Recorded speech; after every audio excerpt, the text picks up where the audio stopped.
So a writer, producer, and director finished his most recent film while battling cancer. Tina is standing by to meet him before his movie plays right here in Sacramento. Hi, let's welcome here Paul Daisuke Goodman here, the fourth generation Japanese American. Hi, Paul, how are you? Hello, nice to meet you. Thank you so much for having me on. Of course, of course. So the movie that's coming out is No Girl here. But let's talk about your health issues, because you were working on this movie. You wrote it, right, and directed it, produced it. What was going on in your personal life?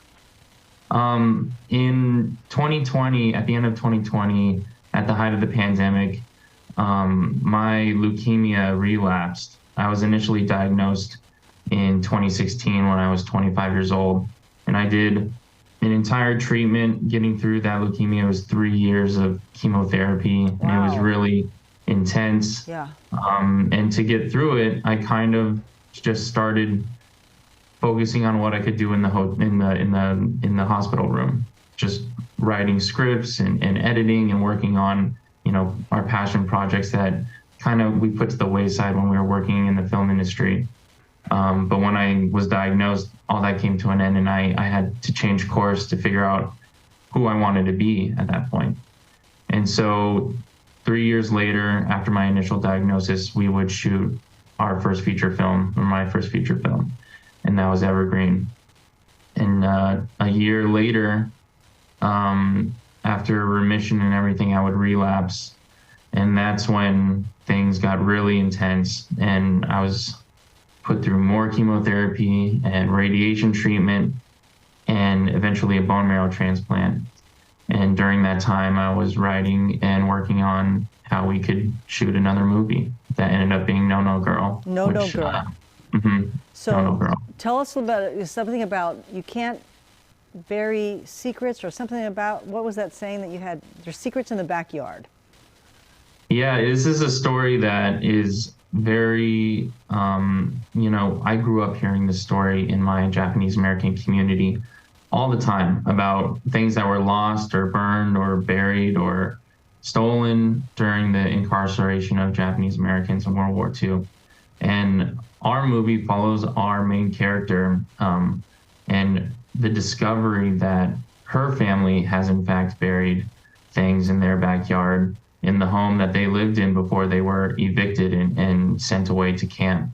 So now, 80 years later in modern day, with these clues, they have to figure out as a family, what do we do? Do we go look for it, or do we leave the past in the past? Wow, wow. And where did you come up with this title?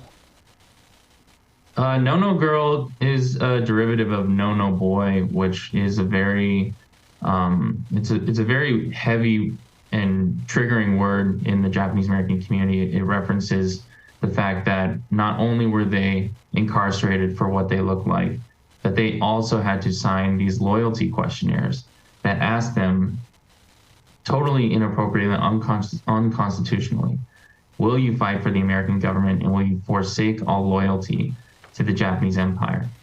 And these questions were so controversial and so demeaning and horrific, a part of the entire experience, that there was splintering on what the answer should be. Most people answered yes and yes, but some people answered no and no, and they were sent to much more intense and brutal concentration camps in the United States. Wow, wow. Now, they have a special showing in Sacramento over at the Buddhist Church of Sacramento downtown on the 11th, next Saturday, 2 p.m., correct? And also a question and answer with you. Yes, and one of our actors, Chris Tashima, and my sibling, Lori Goodman, who was an integral part. You can see her there in the photo on the left. But Chris Tashima, he is an Oscar-winning filmmaker and just a huge mentor and a part of this film that we appreciate so much. He's become a really close friend. We're really excited to come to Sacramento and share this movie with the community. Wonderful, wonderful, and congratulations. I hope you are doing well. And the movie, again, 2 p.m. next Saturday on the 11th here at the Buddhist Church of Sacramento downtown. And for tickets and more information, buddhistchurch.org. Paul Daisuke Goodman, thank you so much, Paul. for your time. Thank you so much. See you, Sacramento. Thank you. Back over to you, Jordan. Awesome. That is so great. Thank you so much for that, T.